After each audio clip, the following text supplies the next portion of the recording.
So this is Pathfinder Cards, Tides of Battle, 50 full color cards.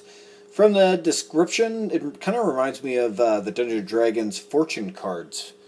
Because what this is Master of the Battlefield with Tides of War, new combat expansion to the Pathfinder RPG.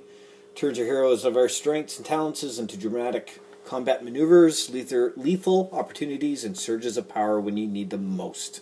All while provoking thrilling turns of fate. Add new excitement and danger to your Pathfinder RPG encounters by unleashing Tides of War. Alright, so let's take a look at these cards. I haven't actually had a chance to.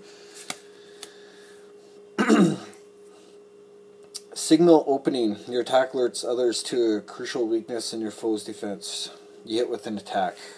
Effect. Designated one ally who saw this attack. That ally gains +2 bonus on her next attack roll made against the creature you hit. If this bonus is not used before the start of your next turn, it is lost. So it is like the fortune cards. There is a bunch of symbols, like up in the corner, 0. I'm sure there's going to be a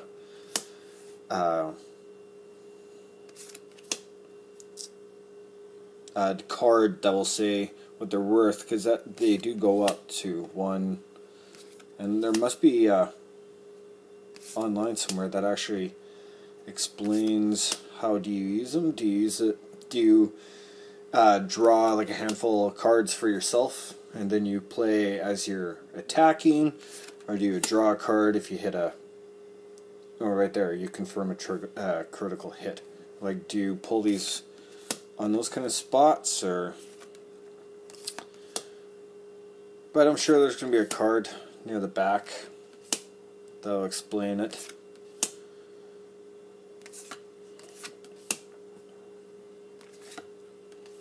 I'm going a little fast.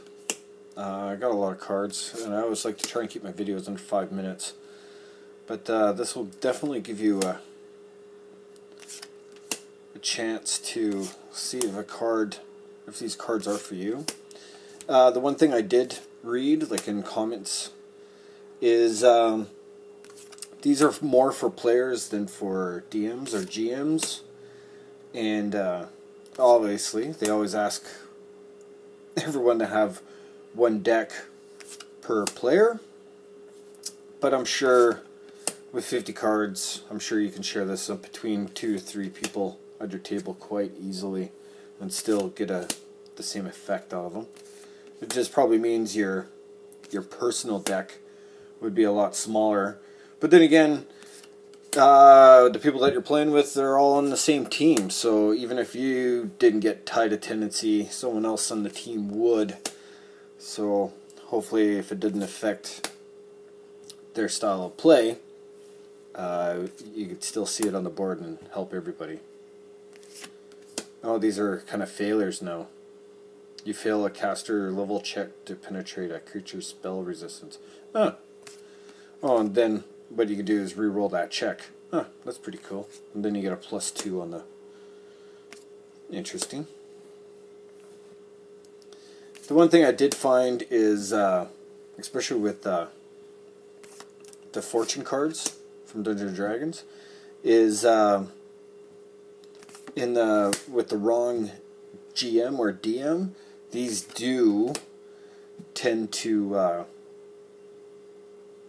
overpower the game sometimes. But if you have a good host, they do learn how to use these cards. And as being a DM myself, I always try and make sure that the people in the party do feel like heroes, so you generally want them to succeed anyway. But here's the start of combat. At the start of combat encounter, shuffle all the cards from your deck and draw a hand.